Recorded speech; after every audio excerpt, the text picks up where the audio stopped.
Okay, we're ready here. 1, 2, 3. Okay, we're back for another Hammertime versus Hammertime, and Good day, everybody. This being the election, now we're under gear. It's the first week of September, and Can I say one personal thing to my cousin, David Sure. Paciocco in Ottawa? I want to thank him very much for the assistance he has given me for the last year and a half, and we know what it is, and I want to say thank you, David. You're a good man, and God bless your heart, and you're the best cousin I have. Thank you very much. Great, thanks. Now, who are you predicting locally? It's the same ring. Jeff Harvest. Jeff Arbus, okay. Yep. And why are you predicting Arbus? Because he's a man of integrity. He's a man of that cares about the human condition, and he's been going door to door, and he's getting positive responses. And it's time for change, and it's time to put the party of the working class back in power, because we've had 12 years of Mike Harris, conservative, and Pinocchio Federal Liberal Conservative, Donald McHarris. All he's done is being a carbon copy, because prior to the 2003 election, he said the word change. That was a lie. And he lied about a lot of things. Then he got in power and just continued the same policies of Mike Harris. So Tweedledee, Tweedledum, blue and blue light. Okay, what are some of these policies of Mike Harris that Dalton McGuinty continued? The P3s. Mm-hmm.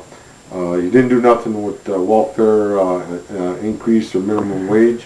He just used semantics, little breadcrumbs like Lazarus. Here's a few pennies, then say, oh, I'm better than Mike Harris. That's an insult to people's intelligence. When the man pays himself over $40,000 overnight, Mr. McGuilty, overnight $40,000, but he tells people minimum wage, welfare, and disability pension, oh, you gotta wait. This man, in my humble opinion, has no conscience, and he does not deserve the premiership job, and he shouldn't be in that seat, because he's a disgrace to this province. So I ask people from across Ontario, northwest, east, north, to vote him out and put a new Democratic Party in that will fight for the working class, the working poor, minimum wage workers, people on welfare, pension, students, and seniors. And we have the policies. And if you want to know about our policies, go to www.ontariondp.com, and you can see our policies. And between Tweedledee and Tweedledum, there's no difference. So okay, what does, you said about Dalton giving himself a raise, what does he make in relation to, say, Jack Layton? That I don't know, but prior to the paying themselves, the month before, Mr. Sabrera told the Canadian press, he was asked that question, are you guys going to give yourselves a raise? He said, no, we're not going to do no thing, because we've got more important public policies that we have to take care of. Then a month later, in the dark of night, usually legislation takes up to a year, first, second reading, you have committee work and all that stuff. They did it in 7 days. So John Tory and Mr. McHarris got together and made this pact, and they passed it in 7 days. So he put private interest over public interest. Okay. And speaking of John Tory, did you hear his comment? It's been all over the media about referring to U of O as U of zero. He's saying it's been blown out of proportion, and others are saying that he shouldn't have made comments like that about the University of Ottawa. I'm not up on, so I don't want to comment. Okay. So, because I haven't read up on that. Yeah, maybe I just paid attention because I'm a University of Ottawa grad, and I know doesn't your cousin teach there? The one you mentioned? Yeah, so whether so I don't know that issue. I'm not up to speed to it, so I don't want to make no Okay. comments. What about his thing about religious funding? No, I'm against that, because then you're gonna cipher all that public money out of the school systems are already suffering. But if people go to www.ontariondp.com, We have a policy that will fix the system and get property taxes down, and especially with the P3s, with this 30-year plan. When Dalton came here, only certain people could go to that function. 30 years, we're going to be paying through the nose, the property homeowners, but he doesn't mention that part. And meanwhile, they're going to cut back by putting privatizing janitor service and stuff like that, and we're going to have those sickness again, like they had last year. What's called plea or something. Yeah. And the thing is, P3s don't work. Mike Harris said, brought it in during the 2003 election. Mr. McGilty was quoted 3 or 4 times during the campaign. It's wrong. It should be public, 100%. Then he turns around and he acts like a conservative. So why vote for a conservative? So we got a conservative party here. We got the Family Coalition Conservative. We got the Liberal Conservatives and the Green Conservatives. So there's 4 right-wing parties, and the only alternative for working class people and people on minimum wage and disability and the welfare people who've been insulted by this man who has no conscience by paying himself overnight $40,000 raise in 1 year. That's a 31% raise. Then insult these people, and these are the 40% of the people that don't usually vote, and they'll be coming out and voting because these people will not be insulted, and there's going to be a high turnover. And way I see it, it's like Kim Campbell. He's lucky he's going to fit 2 people in a phone booth.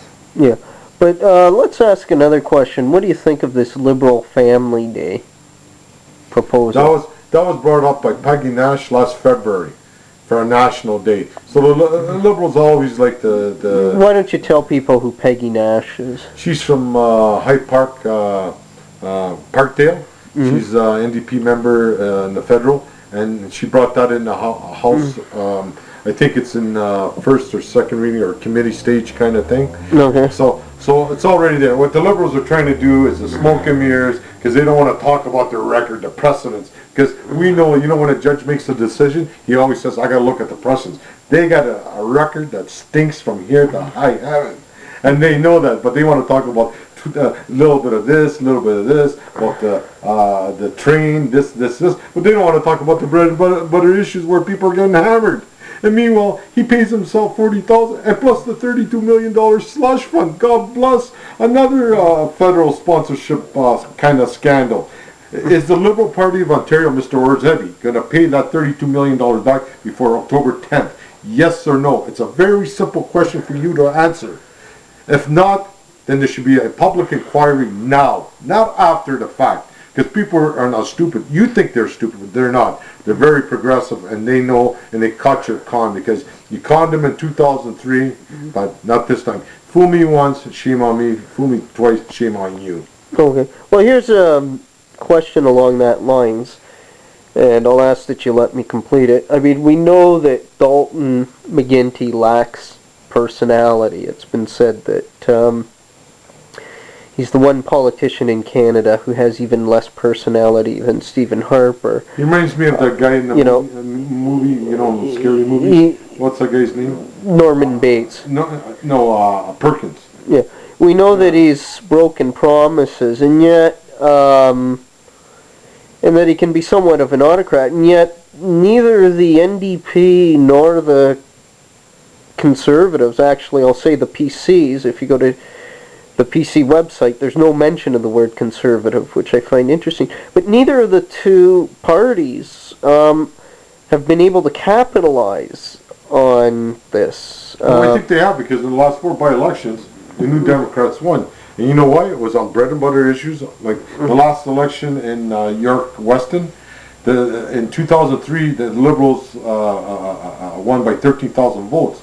This by-election, the NDP got that 13,000 votes, Liberal votes, came to them, and plus they won by another 348 votes. So people understand the bread and butter issues, and they're not going to get a free pass this time, because people understand that they're there for the public interest. If Dalton McHarris and David Orzhetti thinks going to the Ontario legislature is very important and it's for their personal gain, then they got it wrong and they should be out of office. Okay, thank you. Welcome.